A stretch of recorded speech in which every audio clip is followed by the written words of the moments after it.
تو hello every one, کیسے ہیں آپ سب؟ امید ہے کہ آپ اچھے ہوں گے۔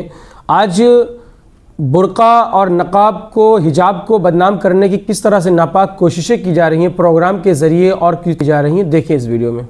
عراق میں ایک یونیورسٹی میں تقریب کے دوران کچھ خواتین سٹیج پر تھیں اور پرفارمنس کے دوران ان نے برقع پہنا ہوا تھا، اور آہستہ آہستہ انہوں نے پرفارمنس کے دوران ہی وہ برقع پہلے نقاب اتارا اور پھر اپنا جو برقع انہوں نے پہنا ہوا تھا وہ انہوں نے اتار کر یوں پھینک دیا، اور اس پرفارمنس میں یہ پیغام یہ دینا چاہ رہی ہیں کہ جناب یہ جو برقع ہے یا یہ جو پردہ ہے یہ بیریئرز ہیں جو عورت کو آگے نہیں جانے دے رہی ہیں، تمہاری آگے نہ جانے میں جو رکاوٹ ہے وہ پردہ ہے۔ یہاں پر یہ بات خوب اچھی طرح سمجھ لیں کہ یہ عراق میں ہو رہا ہے، یہی چیزیں پاکستان میں بھی ہو رہی ہیں، یہی چیزیں انڈیا کے اندر بھی ہو رہی ہیں، یہی چیزیں ایران کے اندر حالانکہ کتنی سختی ہے اس کے باوجود وہاں پر بھی ہو رہی ہیں، اور سعودیہ کے اندر بھی ہمیں نظر آ رہی ہیں۔ تو یہ پوری دنیا میں یہ جو عالم کفر ہے نا، یہ عالم اسلام کے پیچھے پڑ چکا ہے، اور یہ ٹارگٹ عورتوں کو کیوں کر رہے ہیں اس کی وجہ بھی میں آپ کو بتاتا ہوں۔ دیکھیں، صلاح الدین ایوبی رحمۃ اللہ علیہ نے جب القدس کو فتح کیا تو تمام جرنیلوں کو لایا گیا وہاں پر گرفتار کر کے۔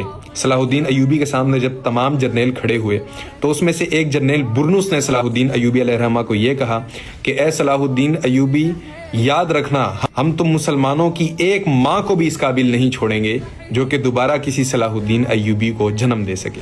یعنی اس نے ٹارگٹ کس کو کیا؟ عورت کو ٹارگٹ کیا، اور عورت کیا ہے؟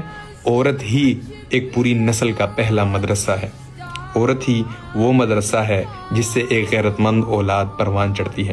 اگر اسی عورت کا مدرسہ ہی بگاڑ دیا جائے، اسے بے پردہ کر دیا جائے، اس کے اندر سے وہ دینی حمیت اور غیرت نکال کر باہر پھینک دیا جائے، تو اس عورت کے مدرسے میں پڑھنے والا جو بھی بچہ ہوگا وہ کبھی بھی بہترین مومن مسلمان اور غیرت مند شخص بن کر نہیں ابھر سکتا۔ تو یہ وجہ ہے کہ عالم کفر خواتین کو ٹارگٹ کر رہے ہیں، کیونکہ خواتین اگر بے حیا ہو گئیں تو پوری کی پوری نسل بے حیا ہو جائے گی۔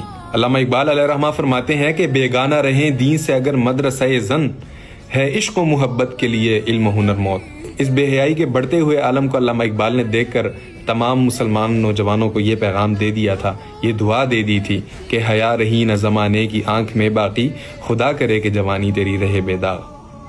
تو آپ نے دیکھا کہ کتنی شاندار اور کتنی اچھی باتیں ہوئی۔ اگر آپ کو یہ باتیں پسند آئیں تو آپ ضرور سے ضرور ویڈیو کو شیئر کر دیجئے اور لائک کر دیجئے۔ Thank you.